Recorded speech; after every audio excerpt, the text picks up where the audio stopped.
जीवन का सबसे कीमती धन क्या होता है? एक शिष्य ने अपने गुरु से सवाल किया। गुरु ने इसका उत्तर देते हुए जवाब दिया कि चाहे मेरे पास पैसे ना हो, चाहे रहने के लिए छत भी ना हो, चाहे कोई सुख सुविधाएं ना हो, लेकिन अगर मेरा शरीर स्वस्थ है तो मैं दुनिया का सबसे धनवान आदमी हूं। शिष्य ने पूछा कि गुरुदेव, आपकी उम्र 100 साल को पार कर चुकी है और फिर भी आप इतने स्वस्थ हैं। आपकी बुद्धि बड़ी ही तीव्र है और आपका चेहरा भी सूर्य की तरह चमकता रहता है, और वहीं पर आपके बदन से भी चंदन सी खुशबू आती है। शिष्य ने कहना जारी रखा कि गुरुदेव, मेरे मन में बहुत बार आया है कि मैं आपसे इसका रहस्य जानूं, लेकिन संकोचवश मैं आपसे पूछ नहीं पाता हूं। कृपया करके आज मुझे वो साधारण से नियम बताने की कृपा करें जिनसे मैं भी आपकी तरह स्वस्थ और निरोगी रह सकूं। गुरुदेव, नियम अगर आसान होंगे तो उसका अनुसरण मेरे माता पिता भी कर पाएंगे, क्योंकि वो बूढ़े हो चुके हैं और वो बहुत जटिल प्रक्रिया नहीं अपना पाएंगे। कृपया करके साधारण से तरीके बताना ताकि कोई भी ग्रस्त आदमी उन नियमों का पालन कर सके। गुरुदेव ने कहना आरंभ किया। सबसे पहले उन्होंने बताया कि सबसे पहले तुम्हें पाचन तंत्र की क्रिया को समझना होगा। जो भी आयुर्वेद का विद्वान होता है वो ये जानता है कि अगर आपका पाचन तंत्र लगातार भोजन पचाने में लगा हुआ है तो स्वाभाविक है कि ऊर्जा की एक खास मात्रा आपके भोजन को बचा रही है। इसी कारण ज्यादा भोजन करने के बावजूद आपका दिमाग और आपका शरीर अपने बेहतरीन स्तर पर काम नहीं कर पाता। तुमने देखा होगा कि भोजन करने के बाद जब पाचन प्रक्रिया शुरू होती है तो हर जानवर नीचे बैठ जाता है। वो बस बैठ जाते हैं क्योंकि दूसरी चीजों के लिए पर्याप्त ऊर्जा नहीं बचती है, चाहे वो मांसाहारी हो या शाकाहारी हो। हर जानवर खाने के बाद नीचे बैठ जाता है और ये इंसानों के लिए भी एक प्राकृतिक जरूरत है। खाने के बाद वो बैठ जाना चाहते हैं क्योंकि दूसरी चीजों के लिए पर्याप्त ऊर्जा नहीं होती। अगर आप अपनी पूरी क्षमता का इस्तेमाल करना चाहते हैं तो आप अपने शरीर को ऐसा बनाकर रखिए कि आप जो भी खाएं, कुछ भी खाएं, तो 1.5 से 2 घंटे के अंदर आपका पेट खाली हो जाना चाहिए। पेट खाली होने का मतलब है पेट की थैली खाली होना, यानी कि जब भोजन आंत के दूसरे भागों में चला जाता है तब पेट खाली हो जाता है, क्योंकि आंत में प्रक्रिया बिल्कुल अलग होती है। वो पाचन नहीं होता है, वो ऊर्जा को ग्रहण करती है। आंतों द्वारा इस ऊर्जा को ग्रहण करने के लिए ज्यादा ऊर्जा नहीं लगती है। पाचन क्रिया में जब खाना पेट की थैली में मौजूद हो तो बेहतर है कि आप अपनी गतिविधि को कम कर लें। अब अगर सोचिए, सारा दिन आपके पेट में खाना मौजूद रहेगा तो आप अपने जीवन की पूरी क्षमता कम कर लेंगे। आप खुद देखिए कि जब आपके पेट में खाना मौजूद होता है तब शरीर कैसा महसूस करता है, और जब पेट खाली होता है तब शरीर कैसा महसूस करता है। आप खुद पाएंगे कि आपका शरीर और आपका दिमाग तब बेहतरीन रूप से काम करता है जब आपका पेट खाली होता है। इसका एक पहलू और है। देखिए, हम सब जानते हैं कि हमारा शरीर हर समय नई कोशिकाएं बनाता रहता है और पुरानी कोशिकाएं खत्म करता रहता है, जिससे हमारे शरीर का शुद्धिकरण होता रहता है। लेकिन जब भोजन हमारे पेट में होता है, यानी कि हमारा पेट जब खाली नहीं होता, तो ये शुद्धिकरण 80% कम हो जाता है।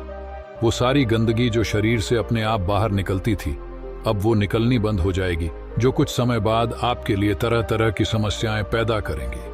देखिए, योग में पेट का हमेशा साफ रहना बहुत ही महत्वपूर्ण होता है। किसी भी पारंपरिक प्रणाली में अगर आप देखेंगे तो आप पाएंगे कि जब भी आप किसी आयुर्वेदिक डॉक्टर या किसी वैद्य के पास जाते हैं तो सबसे पहले वो आपके पेट की सफाई करते हैं, क्योंकि वो जानते हैं कि आपकी ज्यादातर समस्या पेट साफ ना होने की वजह से ही है। सिर्फ एक दिन के लिए अपने पेट को पूरी तरह से साफ करने के बाद महसूस करें कि आपको कैसा महसूस होता है। आप अपने अंदर बहुत हल्का और सुंदर महसूस करेंगे। हर दिन आपको इसी तरह महसूस होना चाहिए। आमतौर पर पारंपरिक रूप से घी को पहले निवाले के रूप में खाया जाता है।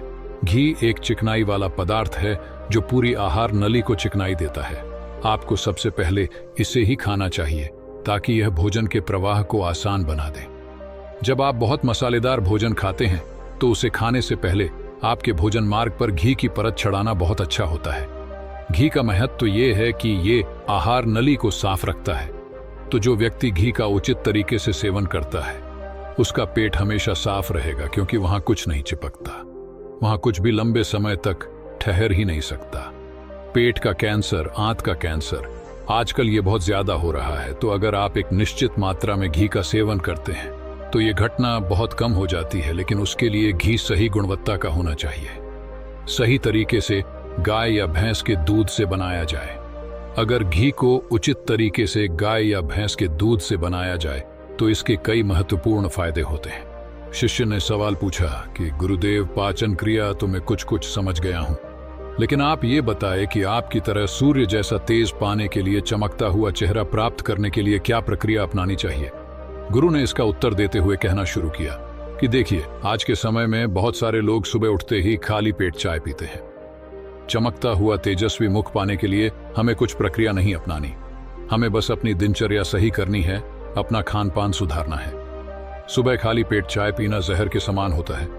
वो धीरे धीरे आपके अंदर आपकी आंतों को कमजोर कर देता है। पेट में धीरे धीरे एसिडिटी होने लगती है और अपने आप मन और मस्तिष्क सुस्त पड़ते जाते हैं। सुबह उठते ही तुम्हें तांबे, चांदी या मिट्टी के बर्तन में रखा हुआ पानी पीना चाहिए, लेकिन चांदी और मिट्टी की तासीर ठंडी होती है, इसीलिए कफ, अस्थमा या दमा जैसे रोगी इसका उपयोग ना करें।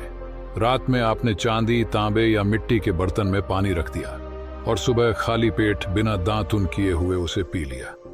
शिष्य ने सवाल किया कि गुरुदेव, बिना दांतुन किए हुए अगर हम वो पानी पिएंगे तो हमारा बासी थूक हमारे अंदर ही चला जाएगा। गुरु ने उसे बताया कि वो तो अच्छी बात है, क्योंकि बासी थूक औषधि के समान होता है। गुरु ने चेतावनी दी कि देखिए, जिन लोगों को अल्सर, टीबी या निमोनिया है, उन्हें खाली पेट पानी नहीं पीना है। तांबे के बर्तन में रात में रखे हुए पानी में उसके संस्कार मिल जाते हैं। तांबे के गुण उस पानी में आ जाते हैं और वो तांबा हमारे शरीर में जाकर बहुत से लाभकारी फायदे करता है।